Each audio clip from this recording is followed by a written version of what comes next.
차도신경으로 신앙 고백하시겠습니다. 나는 전능하신 아버지 하나님, 천지의 창조주를 믿습니다. 나는 그의 유일하신 아들, 우리 주 예수 그리스도를 믿습니다.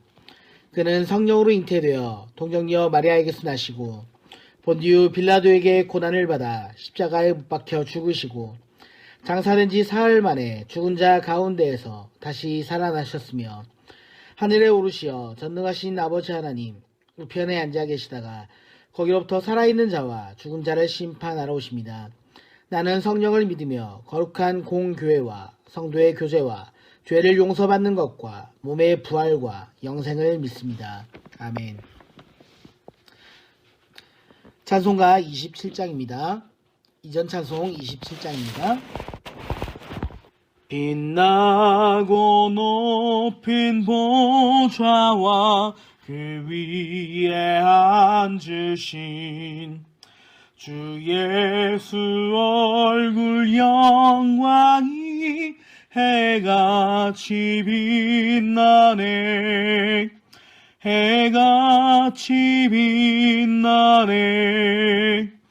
지극히 높은 위엄과 한없는 자비를 무천사 소리 앞하여 늘 찬송하겠네. 늘 찬송하겠네. 영죽을 나를 살리려 그 영광 떠나서 그 부끄러운 십자가 날 위해 지셨네. 날 위해 지셨네. 나 이제 생명 있음은 주님의 은혜요. 저 사망 원세 이기니 큰 기쁨 넘치네. 큰 기쁨 넘치네. 주님의 보좌 있는데 천한 몸 이르러 그 영광 몸소에 올 때 내 기쁨 넘치리. 내 기쁨 넘치리. 아멘. 함께 기도하시겠습니다. 여호와 하나님, 새롭게 2021년 새해가 시작되도록 우리의 삶을 인도하여 주시고 그동안 우리를 보호하여 주시고 새롭게 시작할 수 있도록 하여 주심에 감사함을 드립니다. 지난 한 해간 코로나로 인하여서 주님 너무나 많은 고통과 어려운 시간들을 보냈음을 고백합니다. 주님, 삶의 방향들이 많이 바뀌어지고 직장과 가정 가운데서 어려움을 겪고 경제적인 고통을 당하고 있는 모든 가정들과 성도들의 삶을 주님 위로하여 주시고 2021년에는 주님 지난 한 해 동안 무너져 내리고 어려움 겪었던 모든 것들이 회복되어지고 새롭게 회복시키시는 주님을 경험하며 믿음으로 나아가는 은혜가 있도록 하여 주시옵소서. 믿음으로 나아가길 간절히 소망합니다. 주님, 우리를 인도하여 주시고 붙잡아 주시고 이끌어 주시고 새롭게 시작하는 올 한 해의 삶도 주님 하나님의 은혜 가운데 믿음으로 살아갈 수 있도록 그 은혜 가운데 거하며 나아갈 수 있도록 붙잡아 주시옵소서. 거룩하신 우리 주 예수 그리스도의 이름으로 간절히 기도하옵나이다. 아멘. 제2장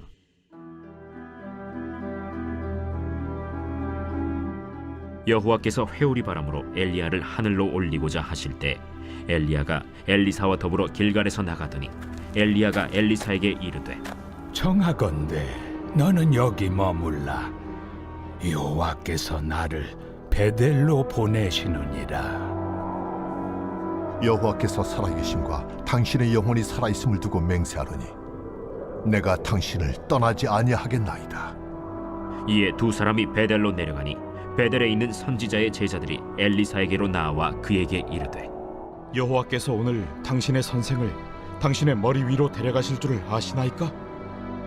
나도 또한 아노니 너희는 잠잠하라.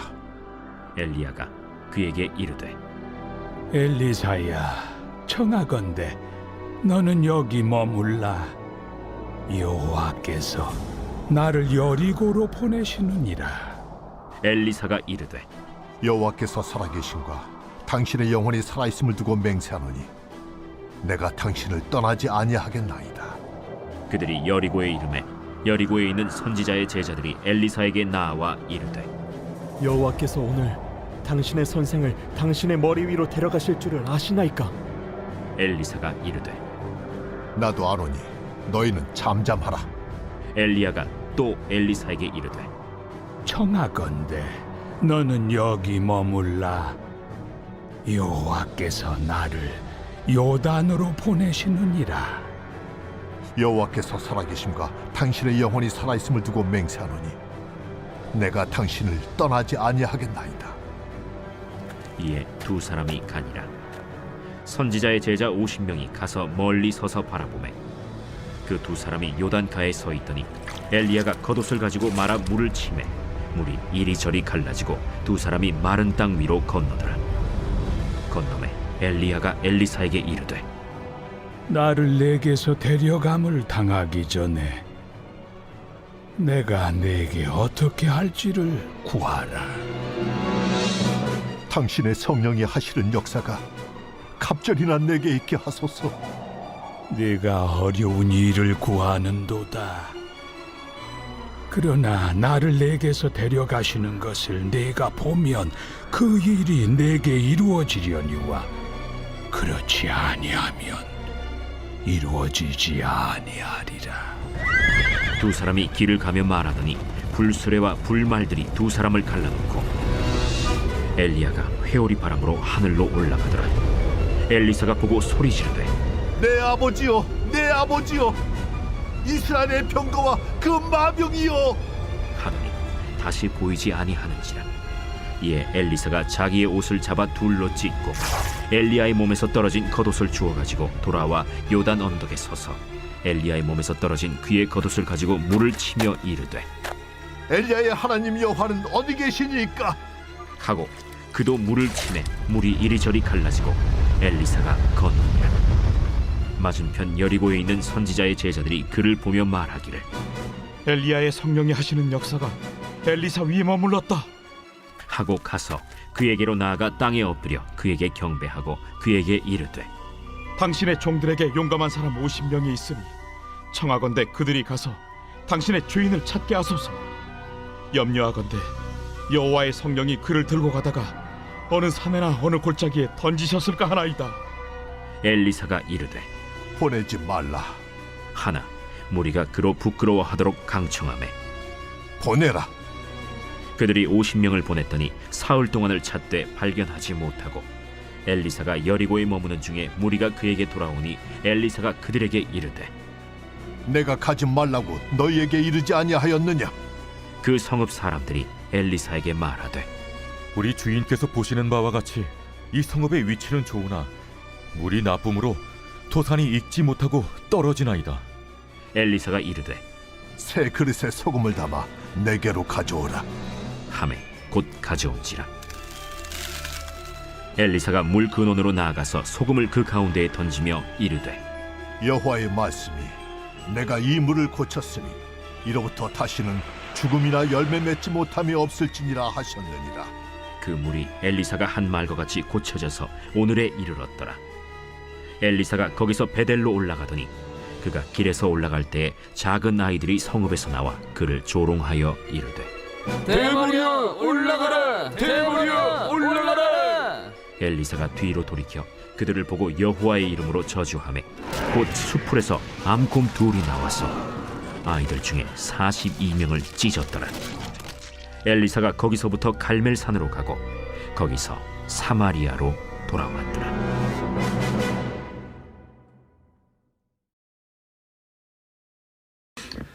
엘리사가 엘리야의 선지자 직분을 승계하여 요단강을 건너 여리고로 들어옵니다. 오늘 본문은 엘리사의 두 가지 사역이 나옵니다. 하나는 구원이며 하나는 심판입니다. 여리고 성의 사람들은 구원을 받는 반면 베델의 사람들은 심판을 받습니다. 선지자들의 역할은 하나님의 말씀을 전달하는 것입니다. 그 과정에서 선지자 개인의 어떠한 자질이 아니라 선지자가 전하는 그 말씀 가운데 반응하는 사람들의 모습에 따라 운명이 결정되곤 합니다. 말씀에 순종하는 자는 구원에 이르지만 그 말씀에 순종하지 않는 자는 결국엔 심판을 받게 되는 것입니다. 오늘 본문 19절로부터 22절까지의 말씀을 함께 보도록 하겠습니다. 그 성읍 사람들이 엘리사에게 말하되 우리 주인께서 보시는 바와 같이 이 성읍의 위치는 좋으나 물이 나쁨으로 토산이 익지 못하고 떨어지나이다. 엘리사가 이르되 새 그릇에 소금을 담아 내게로 가져오라 하매 곧 가져온지라. 엘리사가 물 근원으로 나아가서 소금을 그 가운데에 던지며 이르되 여호와의 말씀이 내가 이 물을 고쳤으니 이로부터 다시는 죽음이나 열매 맺지 못함이 없을지니라 하셨느니라 하니 그 물이 엘리사가 한 말과 같이 고쳐져서 오늘에 이르렀더라. 아멘. 여리고성의 사람들이 엘리야와 엘리사가 함께 요단강을 건너가는 것을 보았을 것이며 그 후에 엘리사가 다시 요단강을 건너온 것을 보았을 것입니다. 그러므로 여리고성 사람들은 엘리사를 하나님의 선지자로 여기고 엘리사를 자신들의 주인이라고 부릅니다. 엘리사의 개인적인 자질과 능력을 보고 말하는 것이 아니라 하나님의 선지자로 보고 하는 말입니다. 보시는 바와 같이 이 성읍의 위치는 좋으나 물이 나쁨으로 토산이 익지 못하고 떨어진다고 합니다. 이러한 이유를 이 성읍의 사람들은 물이 좋지 않다고 보는 것입니다. 이때 엘리사는 새 그릇에 소금을 담아 자기에게 가져오라 명합니다. 엘리사가 그 소금을 가지고 물의 근원으로 나아가서 소금을 가운데 던지며 이르되 여호와의 말씀이 내가 이 물을 고쳤으니 이로부터 다시는 죽음이나 열매 맺지 못함이 없을 것이다 라고 하신 여호와의 말씀을 선포합니다. 엘리사에게 여리고 사람들이 물이 좋지 않다고 한 말은 엘리사를 하나님의 선지자로 여겼기 때문입니다. 그리고 그러한 모습에 반응하여 엘리사가 이 땅의 물을 고쳐 오늘에 이르렀다라고 이야기하죠. 지금에 와서도 팔레스타인 지역에서는 이 샘물을 엘리사의 샘물이라고 부르고 있습니다. 하나님께서 왜 소금을 물의 근원에 던지게 하셨을까요? 소금은 저주와 심판도 의미하지만 언약도 나타내는 단어이기도 합니다. 여리고성이 한때 저주의 성읍이었지만 엘리사를 통하여 회복이 되는 것을 보여줍니다. 소금의 기능이 두 가지이듯이 선지자의 사역도 두 가지입니다. 여리고성은 여호수아 때에 정복하고 저주를 한 성읍입니다. 물론 이 성읍이 여호수아 때에 무너진 성읍으로는 볼 수 없지만 여리고 지역의 성읍으로 보입니다. 여호수아가 여리고성을 무너뜨린 후에 이 성을 다시 쌓으면 그 자식을 잃을 것이다 라고 저주를 합니다. 여호수아 6장 26절의 말씀입니다. 여호수아가 그때 맹세하게 하여 이르되 누구든지 일어나서 이 여리고성을 건축하는 자는 여호와 앞에서 저주를 받을 것이라. 그 기초를 쌓을 때 그의 맏아들을 잃을 것이요 그 문을 세울 때 그의 막내 아들을 잃으리라 하였더라. 이 예언대로 일어난 일이 있습니다. 열왕기상 16장 34절의 말씀입니다.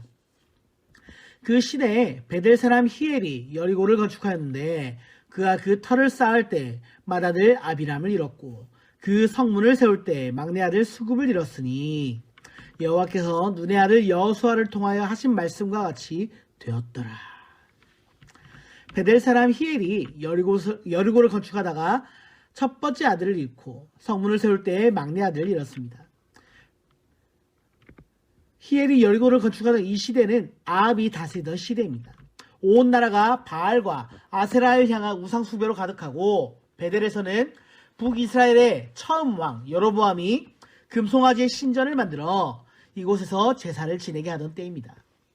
이러한 저주받은 도시인 여리고를 향해 엘리사가 정화시켜 이제 다시는 죽음이나 열매 맺지 못한 일들이 일어나지 않는 것으로 회복시키는 일을 하였다라는 겁니다.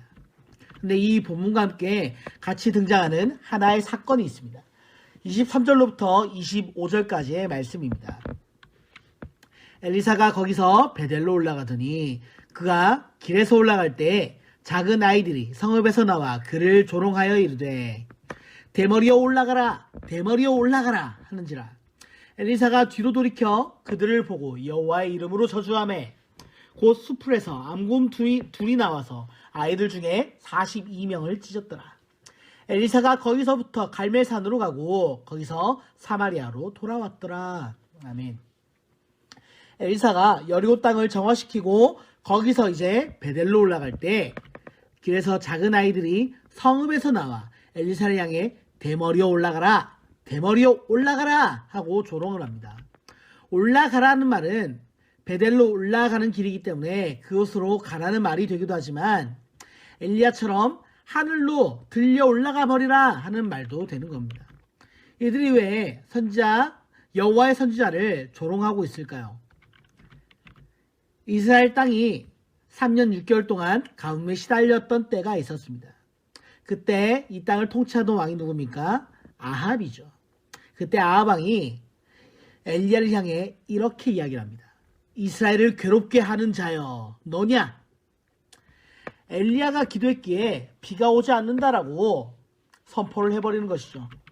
그러므로 사실 오늘 본문에 어린 아이들 뿐만이 아니라 대다수의 이스라엘 백성들이 사실 오해에서 비롯하여 엘리야를 욕하는 상황들이 다수 있었던 것으로 볼 수 있습니다.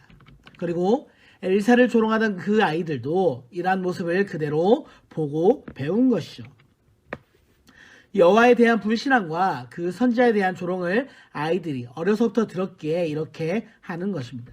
이에 대하여 엘리사가 뒤로 돌이켜 그들을 보면서 여호와의 이름으로 저주하매 곧 수풀에서 암곰 2마리가 나와 아이들을 사정없이 찢었다라고 이야기합니다.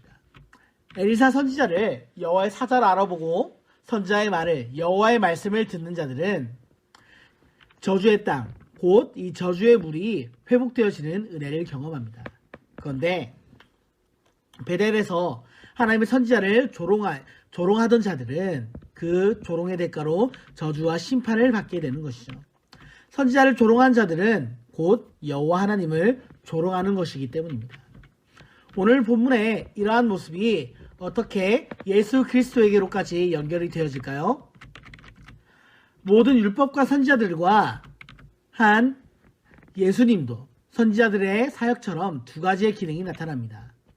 말씀을 듣고 회개하면 그 사람이 아무리 저주의 상태에 있을지라도 구원에 이르지만 말씀을 듣고 회개하지 않는다면 영원한 심판을 받는 것입니다. 우리가 성경을 통하여 예수님을 알고 나의 죄를 깨달아 이것을 회개하고 예수님을 믿는 것은 영원한 사망의 저주와 심판에서 건짐을 받는 놀라운 은혜입니다. 여리고에 좋지 않았던 물이 엘리사를 통하여 좋은 물이 되던 것처럼 예수님은 자신의 살과 피를 우리에게 주심으로 우리의 모든 죄를 십자가에서 대속하심으로 자기 백성들에게 영원한 생명을 주시는 것입니다. 오늘 새롭게 새해를 맞아 새롭게 하루를 시작하는 우리 모든 센텀 장로교회 성도님들의 삶에도 생명의 근원이시며 생수의 근원 되시는 하나님의 말씀과 은혜에 순종하여 생명의 자리로 믿음의 자리로 다 나아오시는 은혜가 있기를 간절히 축복합니다. 아멘. 주님께서 가르쳐 주신 기도로 예배를 마치도록 하겠습니다. 하늘에 계신 우리 아버지의 이름을 거룩하게 하시며 아버지의 나라가 오게 하시며 아버지의 뜻이 하늘에서와 같이 땅에서도 이루어지게 하소서. 오늘 우리에게 일용할 양식을 주시고 우리가 우리에게 잘못한 사람을 용서하여 준 것 같이 우리 죄를 용서하여 주시고 우리를 시험에 빠지지 않게 하시고 악에서 구하소서. 나라와 권능과 영광이 영원히 아버지의 것입니다. 아멘.